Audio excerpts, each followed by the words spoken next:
Okay, kuna sababu moja ambayo inakufanya uweze kutumia masaa na masaa kwenye mitandao ya kijamii, lakini kufocus na jambo moja iwe mtihani mkubwa. Labda ni kukaa chini kusoma au kusoma kitabu kwa dakika 10 au kufanya jambo lingine ambalo unapaswa kulifanya. Ni sababu hiyo hiyo ambayo inafanya iwe rahisi kuendelea na tabia fulani ambayo haina faida yoyote kwako, lakini iwe ngumu kujenga tabia fulani ambayo inajua kabisa hii ina manufaa kwangu. Tabia ulionayo leo hii aidha inakusogeza kwenye mafanikio au inakurudisha nyuma. Ni lazima utambue hilo. Okay, sababu ni kwamba tabia nyingi mbaya tulizonazo ni kwa sababu zinatupa kitu ambacho ubongo wetu unakipenda.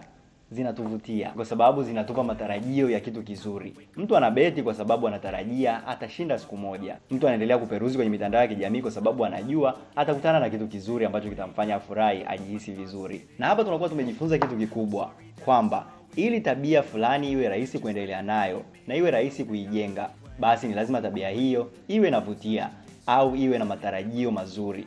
Na pale ambapo unaona changamoto kutafsiri neno matarajio, basi tumia neno anticipation. Kama ni mgeni, basi fahamu kwamba tunaelezea kitabu cha Atomic Habits cha James Clear, na leo hii tupo chapter 7. Na nimetumia kitabu hichi kama reference ambayo itakusaidia wewe kujenga tabia mpya nzuri na kuacha tabia za zamani ambazo hazina manufaa kwako, kwa sababu naamini tabia ina mchango mkubwa sana kwenye mafanikio na natamani ufanikiwe kama kijana. Sasa James Clear anaelezea kuhusu sheria ya pili ya kujenga tabia ambayo inasema make it attractive, ifanye ikuvutie. Tumewahi kusikia kuhusu dopamine, ni kemikali ambayo inazalishwa kwenye mwili wetu ambayo inatusaidia kuhisi kuridhika au inahusishwa na matendo fulani ambayo yanatupa furaha. Imekuja kugundulika kwamba dopamine haizalishwi kwa wingi tu pale ambapo tunapata reward, bali pia pale ambapo tunatarajia kupata reward fulani. Sasa tunawezaje kutumia mfumo huu kujenga tabia nzuri? James Clear amekuja na njia moja ambayo anaita temptation bundling. Hapa unaunganisha kitu ambacho unataka kukifanya na kitu ambacho unapaswa kukifanya. What you want to do and what you need to do.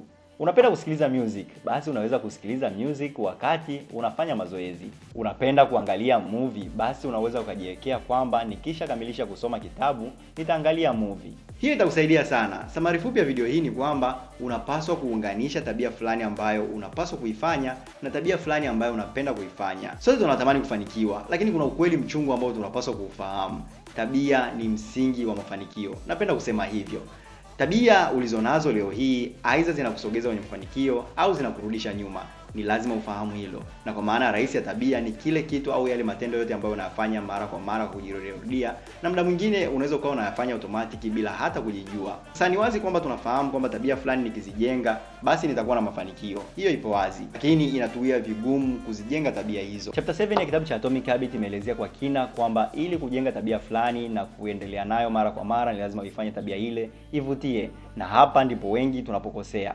Badala ya kuifanya tabia fulani ambayo tunataka kuijenga iwe ya kuvutia, tunaifanya iwe ya kuchukiza. Inakuwa boring. Unataka kujenga tabia kufanya mazoezi, lakini mwanzo umeifanya tabia ile iwe ya kuchukiza, ikufanye uchoke sana. Hivyo kesho na kesho kutwa ni ngumu kuendelea nayo. Lakini vipi kama utaifanya tabia ile kwa hatua ndogo ndogo ili iwe ya kuvutia? Badala ya kufanya mazoezi kwa masaa na masaa, basi anza kidogo kidogo. Lakini pia unganisha tabia ile na tabia ambayo unaipenda. Labda napenda kusikiliza music, napenda kuangalia movie, basi naweza nikafanya mazoezi huku nasikiliza music.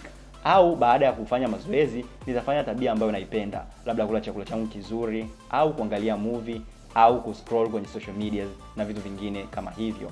In summary ni kwamba usijaribu kujenga tabia nzuri kwa kujitesa. Hata namna kuifanya tabia hiyo iwe kitu ambacho ubongo wako unatazamia.